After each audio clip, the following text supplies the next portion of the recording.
Okay, welcome back to the table. So here we've got several categories. We have a drawing of the gear pair, driver teeth, driven teeth. The driver teeth would be what's connected to the motor.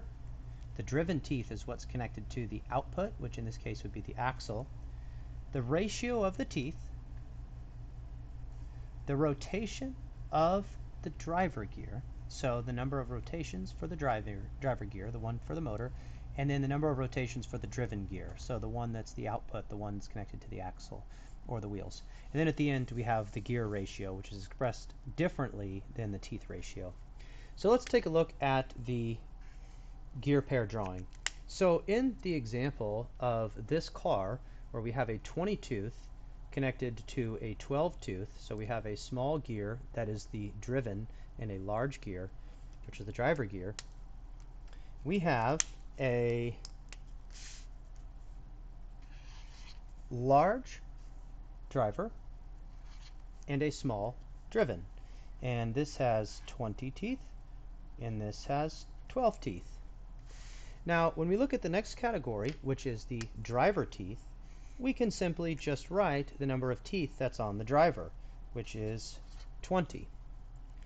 The driven gear has how many teeth? Do you remember? The small one?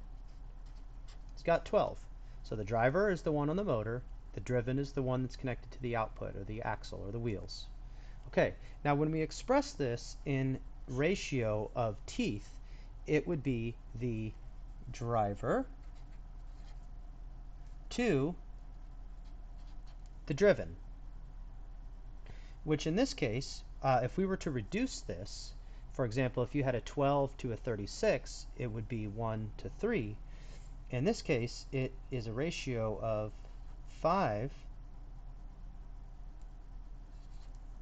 to 3.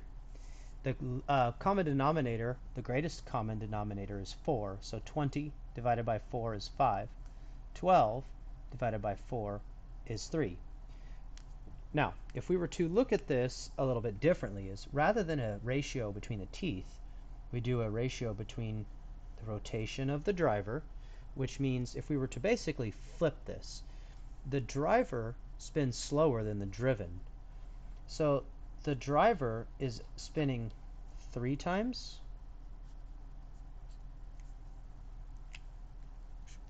and the driven is spinning 5 times. So even though this is spinning slow, this one is spinning fast.